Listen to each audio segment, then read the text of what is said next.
그리스도의 안에서 사랑하는 세순 가족 여러분, 또 명절을 맞아서 고향을 방문하신 여러분, 우리는 창세기의 이야기들을 살피고 있는데요. 창조의 첫 사흘 동안 시간과 공간이 창조된 이야기들을 지난주까지 나누었습니다. 빛과 어둠과 시간, 하늘과 바다와 인간이 살아갈 땅과 정원이 완성된 것이죠.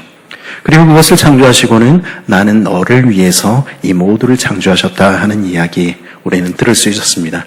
그것이 창세기의 첫 번째 절반이 우리에게 들려주는 이야기였습니다. 이제 오늘 만나는 넷째 날, 그리고 다섯째 날, 여섯째 날의 이야기에서 우리는 그 공간을 채우시는 하나님을 만나 뵙게 됩니다. 그리고 이 이야기를 통해서 우리는 하나님이 본래 만드시고자 했던 세상, 하나님이 본래 꿈꾸시던 세상이 무엇인지 발견하게 되는 것입니다. 저 하늘에 해가 존재하는 이유는 무엇입니까? 달이 존재하고 저 밤하늘에 달과 별이 뜨는 이유는 무엇입니까? 누군가 여러분에게 그렇게 묻는다면 여러분 뭐라고 대답하시겠습니까? 저 하늘에 해가 존재하는 것은 내게 따사로운 햇살을 비춰주기 위해서이고, 저 밤하늘에 달과 별이 존재하는 이유는 깜깜한 밤 네 얼굴을 볼 수 있기 위해서야. 그리고 내가 존재하는 이유는 바로 널 사랑하기 위해서야. 너무 낯감지러운 얘기입니까? 그거는 사실이 아닙니까? 그렇게 이야기하는 사람들은 아마 성격이 T형일지 모르겠습니다. 저도 대문자 T형 남자지만 사랑에 빠졌을 때는 그런 이야기도 하곤 했었습니다. 오래전 제 아내가 오빠 하며 저를 따라다니던 시절에 저도 그런 말을 했었고요. 제 아내는 느끼하다 그러면서도 엄청 좋아하곤 했었습니다. 물론 지금 그런 이야기를 하면 콧방귀도 끼지 않습니다. I was born to love you. 나는 너를 사랑하기 위해 태어났어 라는 노래가, 오래된 노래가 지금도 인기를 끄는 것은 그것이 사람들이 바라는 것이기 때문이 아닐까 싶습니다. 해와 달이 존재하는 이유는 무엇입니까?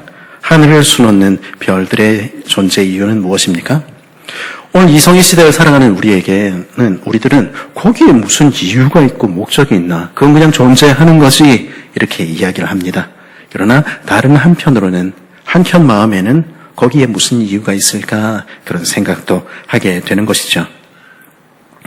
우리보다 앞서서 오래전에 이 세상을 살았던 사람들은 이 문제에 대해서, 이 질문에 대해서 전혀 다른 대답을 가지고 있었을 것입니다. 우리가 알듯이 수천 년 전 사람들은 하늘의 해와 달과 별들을 신들이라고 생각했습니다. 우리가 알듯이 이집트에서는 태양신 라를 주신으로 섬겼고요. 메소포타미아에서는 달의 여신을 그들의 신으로 섬겼습니다. 그것은 별들도 마찬가지였죠. 지금처럼 한 주간이 일주일이 된 것은 기독교가 등장한 이후의 일입니다마는 우리가 오늘날 일주일을 부르는 영어 이름들에도 여전히 고대의 신화들, 신들의 이야기들이 반영되어 있습니다. 일요일에는 Sunday 부르는 이유는 로마에서 태양의 신을 솔이었기 때문입니다. 그리고 토요일은 Saturday는 토성을 가리키는 말인데요. 그것은 이제 크로노스 혹은 사투르누스라고 불리는 거인신의 이름에서 따온 것이죠. 수요일 같은 경우에는 신들의 전령 머큐리 헤르메스였는데요. 전령과 지혜와 마법 그리고 도둑 상인의 신이었는데요. 그 신이 이제 북유럽이 이제 침공한 이후에 그 신의 자리를 오딘이 차지한 것입니다. 그래서 Wednesday라는 말은 사실은 오딘의 날 이런 뜻이죠. 그런 이름들이 여기에는 담겨 있는 것입니다. 해와 달에 그리고 별들의 이런 신들의 이름이 붙는 이유는 무엇입니까? 그것은 하늘의 별과 행성들이 왕권, 전쟁, 풍요, 사랑, 시간 등 사회와 인간의 운명을 좌우하는 힘을 가지고 다스린다고 이해했기 때문입니다. 오늘 말씀 14절과 16절에도 오래전 사람들이 가지고 있었던 그러한 상식, 그런 생각이 반영되어 있습니다. 14절은 뭐라고 이야기하죠? 하나님이 이르시되 하늘의 궁창에 광명체들이 있어 낮과 밤을 나뉘게 하고 그것들로 징조와 계절과 낮과 날과 해를 이루게 하라. 해의 움직임에 따라 낮이 밤으로 변하고 달이 차고 기울고 하늘의 별자리의 변화에 따라 계절이 바뀌는 것을 보면서 옛날 사람들은 해와 달과 별들은 하늘의 신들이며 그들이 시간을 주관한다 그렇게 믿었습니다. 그래서 태양을 신으로 섬기던 이집트에서는 태양력, 태양이 다스리는 시간을 생각을 했고요. 달을 섬기던 메소포타미아에선 달이 다스리는 시간을 고안했던 것입니다. 그것은 우리도 쉽게 이해할 수 있는 부분이죠. 그리고 그 신들은 하늘만 움직이는 것이 아니라 인간의 역사도 주관한다고 믿었습니다. 그것이 오늘 말씀에 등장하는 징조와 계절이라는 말이 들려주는 이야기입니다. 징조라는 말은 어떤 일들이 일어날 것을 미리 안다 또는 어떤 사실을 드러내다 하는 그런 의미를 가진 말이죠. 성경에서는 이적, 표적, 표징 이런 말로 번역되는 단어인데요. 사실은 그것은 신들이 행하는 일이라는 뜻입니다. 말하자면 인간사의 가장 중요한 일들, 이 땅에서 우리가 겪는 이 수많은 일들은 사실 이미 저 하늘의 신들의 세계에서 이루어진 일의 결과라는 것이죠. 그런 생각이 이 징조와 표징이라는 말에는 포함되어 있는 것입니다. 그래서 고대 사람들은 점성술, 하늘을 쳐다보면서 신들이 하는 일들을 엿보려고 했던 것입니다. 계절이라는 말도 마찬가지인데요. 히브리어로 모아드라고 하는 이 말의 뜻은요, 단지 봄, 여름, 가을, 겨울 이 계절이 아니라 정해진 때, 절기, 기한 이런 의미입니다. 성경에 보면 아브라함을 부르시는 하나님께서 내 언약은 명년 이 기한에 사라가 내게 낳을 이삭과 세우리라 이렇게 말씀하시는데요. 이때 이 기한이라는 단어가 바로 이 계절이라는 모아드입니다. 신들이 정한 때라는 뜻이죠. 이 정한 때라는 의미에서 순례의 절기 또는 예배의 때라는 뜻이 파생되어 나오기도 하는 것입니다. 결국 이 말들은 무엇을 의미합니까? 고대인들은 때를 따라서 낮과 밤을 밝히고 시간과 계절에 따라 어김없이 그 자리를 찾는 해와 달과 별들이 우주에 질서를 부여하는 역할을 맡은 인격적인 신들이라고 이해한 것입니다. 그리고 그 신들이 하늘의 문제뿐 아니라 땅의 문제, 내 삶의 문제도 결정한다고 생각한 것이죠. 그것을 우리는 통치 혹은 다스림이라는 말로 설명할 수 있을지 모르겠습니다. 그런 생각이 오늘 말씀 16절에도 반영되어 있는데요. 16절에 이렇게 말합니다. 하나님이 두 큰 광명체를 만드사 큰 광명체로 낮을 주관하게 하시고 작은 광명체로 밤을 주관하게 하시며 또 별들을 만드시고. 고대인들은 이렇게 생각한 것입니다. 저 하늘 위에 멀리 존재하는 신들이 우주의 질서를 부여하고 시간과 운명을 주관하고 권력을 가지고 땅에 있는 인간들의 역사를 주관하고 다스리는 거야. 그들은 그렇게 다스리고 통치하는 일을 위해서 존재하는 거지. 그러면 우리는 왜 존재하냐고? 우리는 그 신들을 섬기기 위해 존재하는 거지. 그들은 그렇게 믿었던 것이죠. 그러면 이 신들의 다스림은 어떤 것이었습니까? 여러분들 중에 혹시 고대 메소포타미아나 아니면 이집트, 그리스나 북유럽의 신화를 좀 읽어보신 분이 계실지 모르겠습니다. 읽다 보면 어떤 생각이 듭니까? 와, 이런 게 신이가, 이런 생각이 들죠. 얘들은 힘이 있고 능력이 있는데요. 그래서 그걸 가지고 뭘 합니까? 니네 약한 인생들은 나 섬겨야지, 나 받들어야지, 마치 깡패들처럼 그렇게 구는 것 볼 수 있게 되는 것입니다. 그런 이야기들로 신화들은 가득 차 있는 것이죠. 그들은요, 자신들의 만족과 쾌락을 위해 인간을 이용하는 신들입니다. 전에 제가 한번 말씀을 드린 적이 있는 것 같습니다만은 메소포타미아 신화에 따르면요, 신들의 세계에도 이게 신들이 여럿이 있는데 신들에도 서열이 있습니다. 피라미드처럼. 근데 하급 신들이 상급 신들의 갑질에 너무 지쳐서 힘이 든 것입니다. 와, 이 더럽고 치사해서 내가 못해 먹겠다. 그래서 이 하급 신들이 어떻게 했습니까? 자기를 대신할 희생양을 만들기로 작정한 것입니다. 그래서 세상에 가장 더러운 찌꺼기와 먼지 같은 것을 모아서 만든 노예, 그게 인간이라는 것입니다. 그래서 노예인 인간들은 영원히 신들을 복양하기 위해서 태어나고 살다가 죽어가는 존재라는 것입니다. 그게 고대인들이 생각하는 신들의 다스림, 인간의 운명이었던 것이죠. 사실 고대의 신들을 쳐다보다 보면 거기에는 선도, 악도, 혹은 천사와 악마의 구별도 없는 것처럼 보입니다. 그리고 결정적으로 그 인간이 만들어낸 신들인 그들은 인간을 닮아 있습니다. 왜냐하면 그들을 다스리던, 자신을 하늘의 해와 달과 별에 비교하던 이 땅의 통치자들은 꼭 그런 깡패와 같은 모습이었기 때문입니다. 당시 세상의 왕들과 권력자들은 각기 자신들이 해와 달과 별의 아들들, 그래서 하늘을 대리하는 존재들이라고 주장했습니다. 이집트의 바로가 태양의 아들이라고 이야기했던 것, 그리고 그리스의 각 도시국가의 왕들은 자신이 신들의 아들이라고 얘기했던 것 우리는 알고 있죠? 그러나 어떤 의미에서는 해와 달과 별처럼 우리의 삶, 우리가 살아가는 일상적인 삶, 저 멀리 너머에 존재하는 존재들이었습니다. 그럼 그들에게 인간을 다스리고 인간을 통치하는 일이란 자신과 자신의 가문을 위한 일이었을 뿐입니다. 백성들은요, 특별히 노예들은요, 자기를 섬기기 위한 도구에 불과했던 것이죠. 그러니 백성들이 수없이 죽어나가도 왕과 높은 이들만 평안하면 문제가 없다 생각하던 것이 그들이 살던 세상의 이야기, 사실 얼마 전까지 우리가 살던 세상의 이야기였습니다. 그런데 오늘 우리가 사는 세상은 그와 얼마나 많이 달라졌을까요? 많은 부분에서 물론 달라진 점이 있지요. 그러나 어떤 면에서는 우리가 사는 세상도 그 깊은 정신에 있어서는 다르지 않아 보입니다. 힘센 이들, 하늘의 해와 달과 별처럼 높이 차지한 이들은 그 부와 권력을 자랑하며 자신을 높이는데 골몰합니다. 그들에게 중요한 것은 자신과 자신의 집안의 이익일 뿐, 타인들이 어떻게 고통을 당하고 그 삶이 어떻게 망가지는 것에 대해서는 별로 관심이 없는 것처럼 그렇게 보이기도 하는 것이죠. 그게 우리가 때로 보게 되는 이 세상의 적나라한 정신의 모습입니다. 그 모습은 히브리 노예들 사이에서도 별로 다르지 않았을 것입니다. 완장을 채워놓으니까 그들은 옛날에 어땠는지도 잊어버리고 자신의 형제들, 자매들을 핍박하며 그렇게 살았던 것이죠. 그리고 그런 모습은 오늘 하나님의 백성이라 부르는 교회인 우리들에게도 남아있을지 모르겠습니다. 우리 안에도 어떻게 해서든 내 형제, 내 자매라고 이야기하지만 내가 높아져야지 그런 마음들 있지 않습니까?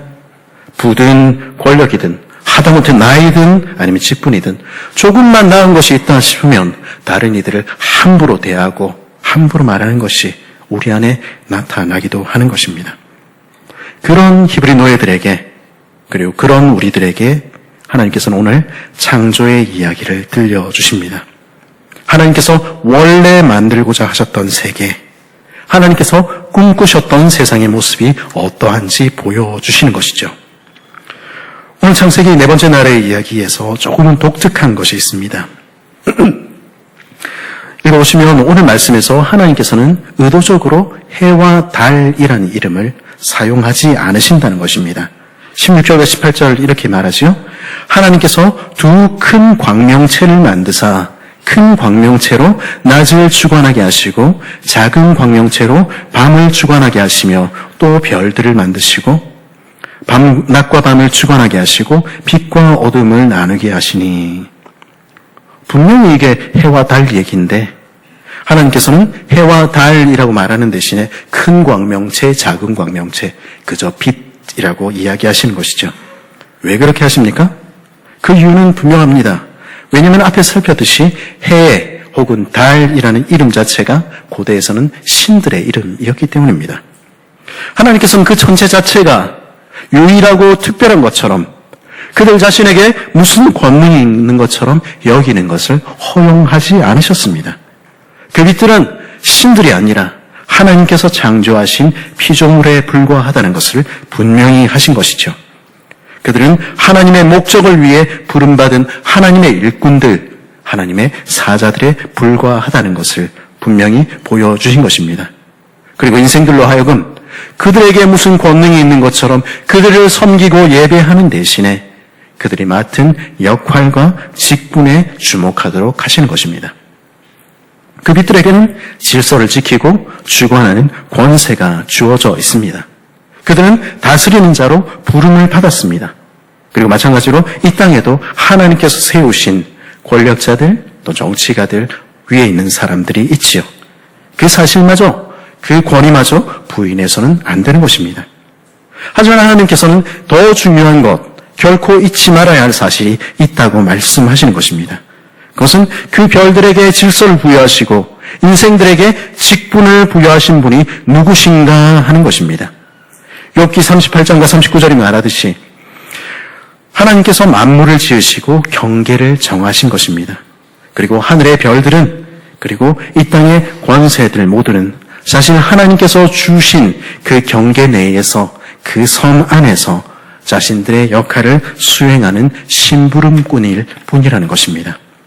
14절은 이렇게 말하지요. 하나님이 이르시되 하늘의 궁창에 광명체들이 있어 낮과 밤을 나누게 하고 그것들로 징조와 계절과 날과 해를 이루게 하라. 징조와 계절이라는 이야기는 그 사실을 분명히 보여줍니다. 행성과 별들은 하늘에 하나님이 계시며 그분이 온 세상을 다스리신다는 것을 보여주는 징조요, 증거라는 것입니다. 하늘의 해와 달과 별들은 오늘도 우리에게 말하는 것입니다. 하나님이 낮과 밤, 날과 해, 시간을 주관하시며 질서를 세우셔. 그리고 하나님이 자신의 때에 자신의 뜻에 따라 역사를 주관하셔. 하나님의 뜻은 하늘에서 이루어진 것 같이 땅에서도 반드시 이루어져. 그런 인생들아, 주께서 부르시는 그때에 하나님께 나아와 그분을 예배하렴. 그렇게 살렴. 오늘도 자연은 그렇게 우리에게 소리치는 것입니다. 이 사실을 기억할 때 이 땅에서 하나님에 의해서 세움을 받은 하나님의 종인 권력자들은 그 직분을 망각하고 스스로 높아져 하나님과 대적하며 교만한 죄에 빠지지 않게 될 것입니다. 그러나 이 사실을 잊어버릴 때 그들은 그 경계를 넘어서, 그들에게 허락된 범위를 넘어서 자신이 무엇이나 된 것처럼 자신을 높이고 교만하며 하나님을 대적하는 자리에 앉게 되는 것입니다.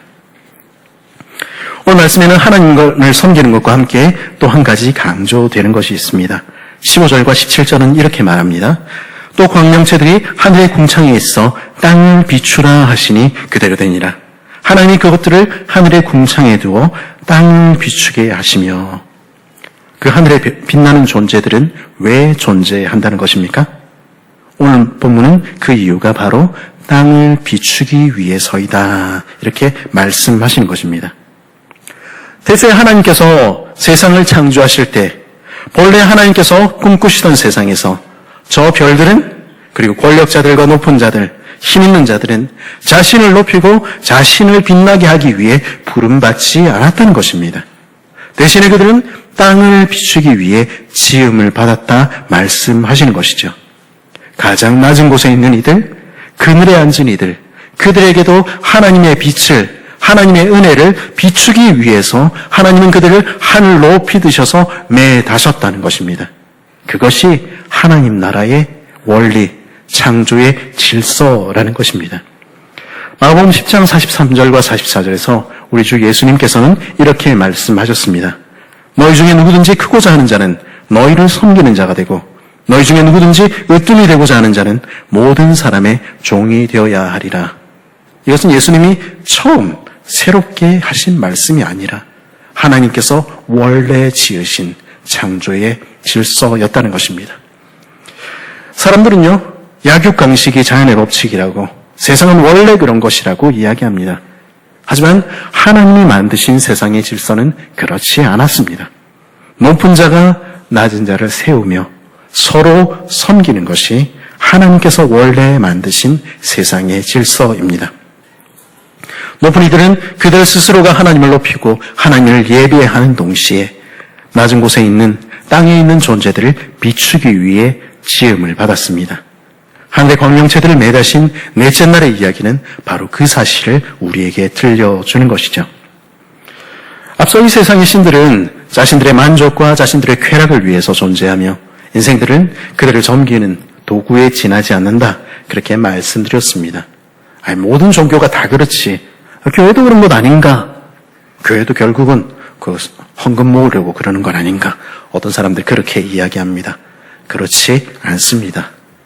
그런 거였으면 제가 여기 와 있을 이유가 별로 없을 것 같습니다. 오늘 닷새 날과 여섯 날의 창조를 이야기를 통해서 하나님의 꿈꾸시던 세상의 모습을 보게 됩니다. 하나님의 목적은요, 자신을 위해 인간을 노예 삼는 것이 아니었습니다. 22절은 뭐라고 이야기하죠? 우리 1장 22절 말씀 같이 한번 읽어봤으면 좋겠습니다. 같이 읽겠습니다. 시작.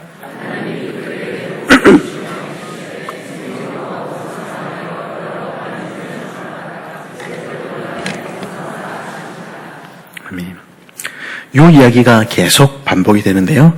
다섯째 날과 여섯째 날의 창조의 기록에 반복되는 이 기록은 좋으신 하나님께서 온 세상을 창조하신 목적을 우리에게 들려줍니다. 그분이 세상을 창조하신 목적은 무엇입니까? 그분이 본래 꿈꾸시던 세상의 모습은 무엇이죠? 좋으신 아버지께서 세상을 창조하신 목적은요, 그가 창조하신 만물을 복주셔서 생육하고 번성하여 충만하게 하시는 것이었다는 것입니다. 하늘과 바다가, 이 땅이 그 만드신 만물로 가득하기를, 그들이 행복하기를 바라시는 것이었다는 것입니다. 너뿐 아니라 너와 내 자손까지도 많아지고 복받기를. 그래서 하나님은 자신을 복 주시는 하나님, 만복의 근원 하나님으로 소개하시는 것입니다. 네가 잘 되기를 바래. 네가 행복하기를 바래. 우리들의 하늘 아버지께서는 오늘도 그렇게 말씀하시는 것이죠. 이번 주에 한 청년이 제게 찾아와서 이렇게 물었습니다. 사랑이 뭐라고 생각하십니까? 뜬금없는 질문에 그런 질문을 왜 하지?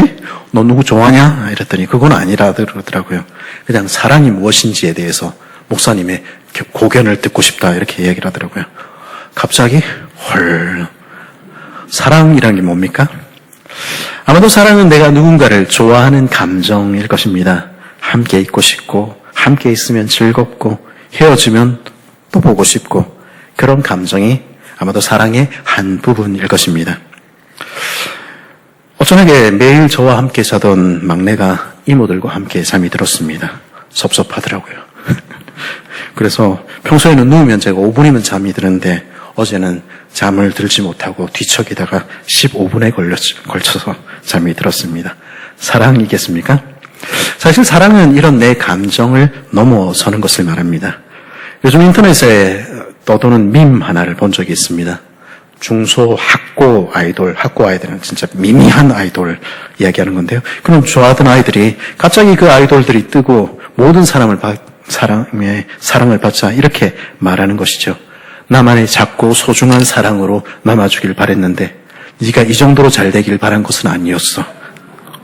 이게 사랑입니까? 누군가를 사랑한다 하면서 누군가 좋아한다 하면서 그 사람이 내 마음대로 하기를 원하고 내 마음대로 되지 않을 때 싫어하는 거, 그거는 진짜 사랑이 아니겠죠. 만약 그처럼 내 감정, 내 편에서의 감정이 사랑의 전부라면 아마 스토킹도 사랑일지 모르겠습니다. 하지만 스토킹은 상대를 배려하지 않은 채 내 마음만을 강요하는 것은 결코 사랑일 수가 없는 것입니다. 우리는 그 사랑이 사라진 시대의 모습을, 그거에 사랑이라고 말하는 시대를 우리는 보게 되는 것입니다. 사랑은요, 사실 상대방을 위하는 마음입니다.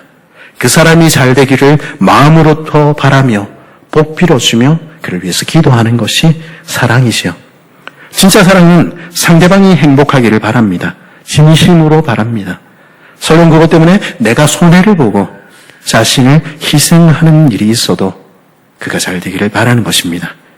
우리는 부모의 사랑에서 그리고 하나님의 사랑에서 그 사랑을, 참 사랑을 발견하게 되는 것이죠. 오늘 말씀에서 우리가 뵙게 되는 하나님은 복 주시는 하나님이십니다. 그가 지은 모든 만물이 잘 되기를 바라시고 우리가 행복하기만을 바라시는 하나님. 그리하여 그분이 만드신 하늘 가득, 바다 가득, 온 땅 가득 퍼져나가기를 바라시는 아버지를 뵙게 되는 것입니다. 그래서 그 사랑 때문에, 그 좋아하는 마음 때문에 그분은 어떻게 하셨습니까? 자신을 희생하신 것입니다. 자신을 희생하시면서까지 십자가에 달려 죽으시면서까지 우리에게 복 주시기를 기뻐하시는 하나님, 그분이 바로 우리가 섬기는 우리 아버지 하나님이신 것이죠. 그러기에 오늘 창세기에서 복 주시는 하나님을 가리켜 우리는 사랑의 하나님이라고 부르는 것입니다. 그리고 이러한 하나님의 모습 속에서 우리는 원래 하나님이 꿈꾸신 세상의 또 다른 한 면을 보게 됩니다. 이 세상은요, 그때나 지금이나 하나님의 사랑으로 가득합니다. 그리고 그 사랑을 받은 우리를 또 하나님께서는 사랑하며 서로 복빌어주며 그렇게 살기를 원하시는 것입니다. 그게 내가 너희들에게 바라는 거야. 주님은 그렇게 말씀하시는 것입니다. 오늘 말씀을 통해서 마지막으로 살피고 싶은 것이 있습니다. 다섯째 날과 여섯째 날의 창조 이야기에서 생육하고 번성하라, 우리에게 복 주시고 사랑하신다 하는 이야기와 함께 또 한 가지 반복되는 것이 있습니다. 21절, 24절, 25절에 이렇게 말씀하는데요. 하나님이 큰 바다 짐승들과 물에서 번성하여 움직이는 모든 생물을 그 종류대로, 날개 있는 모든 새를 그 종류대로 창조하시니 하나님 보시기에 좋았더라. 하나님이 땅의 짐승을 그 종류대로, 가축을 그 종류대로, 땅에 기는 모든 것을 그 종류대로 만드시니 하나님 보시기에 좋았더라.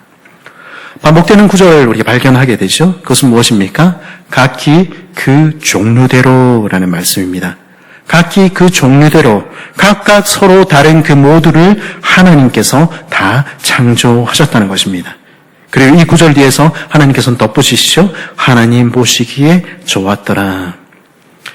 이 구절을 보면서 우리는 각각 종류대로 하나님께서 다 창조하셨구나, 그런 창조의 이야기를 들을 수 있습니다만은 또 한 가지 이야기도 또한 들을 수 있게 됩니다. 그것은 무엇입니까? 서로 다른 그 모두를 하나님이 다르게 창조하셨다 하는 것입니다. 그리고 서로 다른 그 종류들이 서로 어울려 하모니를 이루며 살아가는 것, 그것이 하나님 보시기에 좋았다 하는 말씀입니다. 그것이 하나님께서 꿈꾸시던 세상의 모습이었다는 것이죠. 우리는요, 어쩔 수 없이 자기중심적입니다. 그리고 자기 기준을 가지고 내 작은 경험과 생각을 가지고 다른 이들 세상을 판단하며 차별하며 때로는 배척하며 때로는 없애버립니다. 과학자들은요, 자연 도태, 적자 생존 이런 말들을 늘어놓습니다만은 적어도 근대 이후의 역사를 보면 인간이 멸종시킨 것이 자연 스스로 도태된 것보다 훨씬 높은 것입니다. 제가 어제 찾아보니까 1500년 이후에 인간이 멸종시킨 종류가, 척추동물이 777종류나 된다, 이렇게 이야기를 하더라고요. 그리고 슬프게도 그것은 자연에 대한 이야기만이 아닙니다. 사람들 사이에도 마찬가지죠. 인종, 재산, 학력, 집안, 외모, 우리는 끊임없이 차별할 이유들을 만들어내고 나와 그저 조금 다를 뿐인 이들을 틀렸다고 배척하는 것입니다. 그러나 그것이 실제로는 틀린 것이 아니라 그저 다를 뿐일 때가 얼마나 많이 있는지 모릅니다. 여기 있는 우리 모두는, 저와 여러분은 다릅니다. 우리 젊은이들이 좋아하는 MBTI 성격 유형에 따르면 사람과 함께 있어야 에너지가 생기는 사람이 있는가 하면 저처럼 혼자 있는 시간이 필요한 사람도 있습니다.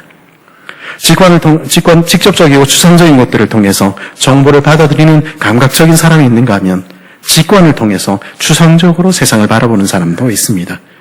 그리고 논리적이고 객관적으로 의사결정을 해야 한다 믿는 사람들이 있는가 하면 감정을 고려해서 반응해야 그게 제대로 된 거지라고 생각하는 사람도 있는 것이죠. 계획적이고 판단을 잘하는 사람이 있는가 하면 융통성 있고 끝맺음을 맺지 못하는 사람도 있는 것입니다. 우리는 그렇게 서로 다른 것입니다. 저와 제 아내만 해도 우리가 서로 내향적이라는 것 외에는 하나도 맞는 것이 없습니다. 그래서 서로 틀린 것입니까? 그렇지 않습니다. 우리는 그저 다를 뿐인 것이죠. 그럼에도 우리는 서로를 향해서 너는 틀렸다고 너무 자신 있게 말하며 다른 사람과 심지어 교회를 자기 뜻대로 움직이려고 드는 것입니다. 그러나 오늘 말씀 뭐라고 이야기합니까? 하나님께서는 큰 바다 짐승뿐 아니라 물에서 번성하는 모든 생물을 그 종류대로 각기 다르게 창조하셨다 말씀한 것입니다. 25절에서 보듯이 우리에게 필요하고 우리에게 유용하다 생각하는 가축뿐만 아니라 땅에 기는 모든 것들, 그리고 육식을 하는 무서운 짐승들까지도 하나님은 창조하시고 복 주셨다. 성경 그렇게 이야기하는 것입니다. 하나님과 성경에 비추어서 죄는 사랑 가운데 고쳐가야 되지요. 하지만 하나님께서 다르게 지으신 것을 내 마음대로 판단하고 재단하고 비판하고 그렇게 해서는 안 되는 것입니다. 하나님께서는 서로가 서로의 다름을 인정하고 서로 다름에도 불구하고 하모니를 이루어 함께 살아가기를 원하셨습니다. 하나님은요, 독창을 좋아하시는 하나님보다는 합창을 더 좋아하시고, 그리고 솔리스트의 연주를 듣기보다는 오케스트라를 훨씬 더 좋아하시는 하나님이신 것이죠. 그리스도의 안에서 살아가는 세속가족 여러분, 우리가 사는 세상은 모든 것이 어그러지고 거스려지는 세상입니다. 타락한 세상은 하나님께서 원래 창조하신 그 모습에서 모든 면에서 구석구석 벗어나 있습니다. 그리고 우리는 그 세상에 깊이 물들어서 우리 생각조차도 그렇게 되어 살고 있는 것이죠. 그런 우리에게 오늘 창조의 이야기는 하나님께서 원래 꿈꾸셨던 세상의 모습을 보여줍니다. 그리고 교회인 우리를 향해서 이 세상 가운데서 하나님이 누구신지, 그의 나라가 어떠한지 보여주라 말씀하시는 것입니다. 교회는 세상 가운데 하나님의 창조의 질서를, 하나님이 꿈꾸시는 낙원의 모습을 보여주는 사람들, 마지막에 올 그 나라가 어떤 것인지 미리 보여주는 사람들인 것입니다. 하나님께서 꿈꾸신 세상은 높은 이들이 대접받고 낮은 이들은 짓누르는 이 세상의 질서와는 다른 세상입니다. 하나님의 목적을 위해 세움받은 이 땅의 권력자들, 힘 있는 사람들, 직분자들은 자신들이 종에 불과하다는 사실을 고백하며 하나님을 높여야 하는 것입니다. 그리고 소위 높은 이들은 낮은 곳, 어두운 곳을 비추며 약한 이들을 섬기도록 부름받은 것입니다. 그것이 하나님이 꿈꾸시던 세상입니다. 그저 우리가 잘 되기를, 우리가 행복하기를 바라시며 그 생명까지도 아끼지 않으셨던 우리 하나님처럼 우리도 그렇게 서로 사랑하며 서로의 일을 향해 복 빌어주는 나라, 서로가 잘 되기를 마음으로부터 바라는 나라, 그것이 하나님이 만드시기를 원했던 나라인 것이죠. 그리고 자신의 주장을 내세우며 나랑 다른 것은 모두 틀렸다 말하는 것이 아니라, 나와 다른 이들을 배제하는 것이 아니라 각기 종류대로 다르게 지으시고 그들 모두에게 복 주시던 아버지를 닮아 서로 다른 이들을 받아주며 용납하며 그럼으로써 하모니를 이루어 함께 지어져가는 공동체, 그것이 하나님께서 꿈꾸시던 교회입니다. 바울은 그 하나님의 꿈을 로마서 15장 5절에서 7절에서 이렇게 노래합니다. 이제 인내와 위로의 하나님이 너희로 그리스도 예수를 본받아 서로 뜻이 같이하여 주사 한 마음과 한 입으로 하나님 곧 우리 주 예수 그리스도의 아버지께 영광을 돌리게 하려 하노라. 그러므로 그리스도께서 우리를 받아 하나님께 영광을 돌리심 같이 너희도 서로 받으라. 너희도 서로 다른 것 받아주고 용납하라. 주님 그렇게 말씀하신 것입니다. 우리는 우리 아버지를 닮아 서로를 섬기며 서로를 위해 복 빌어주는 사랑의 공동체입니까? 서로를 판단하며 나처럼 만들어야 되겠다, 내가 원하는 대로 만들어야 되겠다, 그렇게 말하는 대신에 한 마음과 한 입으로 한 성령 안에서 한 하나님을 노래하는 공동체입니까? 그래서 우리는 하늘의 아버지가 계시고 우리 모두는 형제니 함께 찬양하자, 그렇게 노래하는 공동체입니까? 우리 세순교회가 하나님께서 원래 꿈꾸셨던 세상, 하나님의 나라가 어떤 나라인지 세상에 큰 소리로 노래하는, 우리 삶을 통해서 그것을 보여주는 복된 공동체 되기를 간절히 바랍니다.